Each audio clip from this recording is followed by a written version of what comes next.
நம்ம வேலை செய்கிற இடத்துல நிறைய பேர் வந்து ஒரு வேலை தெரியாமையிலே அந்த வேலை தெரிஞ்ச மாதிரி வேலை செய்வாங்க வந்து. அவங்களையும் நம்ம கவனிப்பாக உற்று பார்க்கணும் வந்து. புரியுதா? ஒரு சில வாட்டி வந்து நம்ம வேலை செய்யக்கூடிய வேலையால் நமக்கு ஆபத்து வரும் வந்து. இன்னொன்று மற்றவங்க வேலை செய்கிற வேலைக்காக நமக்கு ஆபத்து வரும் வந்து. ஸோ இந்த வீடியோவில் என்னென்னா வந்து, ஆப்ரேட்டர்னு நினச்சிக்கிட்டு ஒருத்தர் வந்து ஆப்ரேட் பண்ணுறாப்புல. அவர் ஆப்ரேட்டர் கிடையாது. என்ன ஆகிடுச்சு, அந்த ஃபோர்க்லிஃப்ட் ஆப்ரேட்டர் வந்து ட்ரைவ் பண்ணுறாரு. அவரால் கண்ட்ரோலாக வண்டி ஓட்ட முடியாத காரணத்தால் வந்து இடிக்கிற லெவலுக்கு போயிடுச்சு வந்து. இன்னொரு நபர் அதை பார்த்துட்டார் வந்து. லக்கிலி அவர் வந்து அந்த இன்ஜுரி ஆகக்கூடிய சூழ்நிலையில் அவர் டக்குன்னு வெளில போயிட்டார் வந்து. திரும்பவும் என்ன பண்ணுறாப்புல, அதே ஆப்ரேட்டர் வந்து என்ன பண்ணுறாரு, வண்டியை மூவ் பண்ணுறாரு. அது ஒரு இடத்துல போய் ஸ்டக் ஆகிடுச்சு வந்து. ஆனால் திரும்பவும் அதை மூவ் பண்ணுறாப்புல. அந்த ஆப்ரேட்டர் வந்து என்ன பண்ணணும்னு தெரியாமல் மூவ் பண்ணுறாப்புல.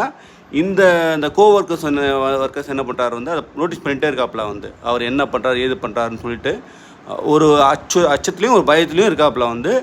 இவர் கண்ட்ரோலே இல்லாமல் ஒரு பேரிகேட்டில் போய் இடிச்சிடறாப்புல வந்து. ஓகே, இடித்த உடனே வந்து அந்த கோவர்க்கர்ஸ் என்ன பண்ணுறாரு வந்து, உடனே போய் அவரை வந்து ஸ்டாப் பண்ணி உடனே வந்து இன்ஜின் ஆஃப் பண்ணி உடனே அவரை கீழே இறங்கும்படி வலியுறுத்துறாரு வந்து. இந்த விஷயத்தில் என்ன தெரியுதுன்னா வந்து, நம்ம வேலை செய்யக்கூடிய இடத்துல இது போல் நபர்களும் இருக்கக்கூடும் வந்து. ஸோ நம்ம உடல் நலத்தை எல்லாம் நம்ம பாதுகாப்பாக வச்சுக்கணும் வந்து. இது மாதிரி ஆட்களை கண்டிங்கன்னா கட்டாயமாக உங்களோட சூப்பர்வைசர்கிட்ட சொல்லி அந்த வேலையை நிப்பாட்ட சொல்லுங்கள். ஓகே, நம்ம எப்போ காலையில் வீட்டுக்கு வேலைக்கு வரும்போது பாதுகாப்பாக இருக்கோமோ, போகும்போதும் அதே பாதுகாப்பாக இருக்கணும் வந்து. ஓகே, நம் வீட்டுக்கும் இந்த நாட்டுக்கும் நம் தேவை.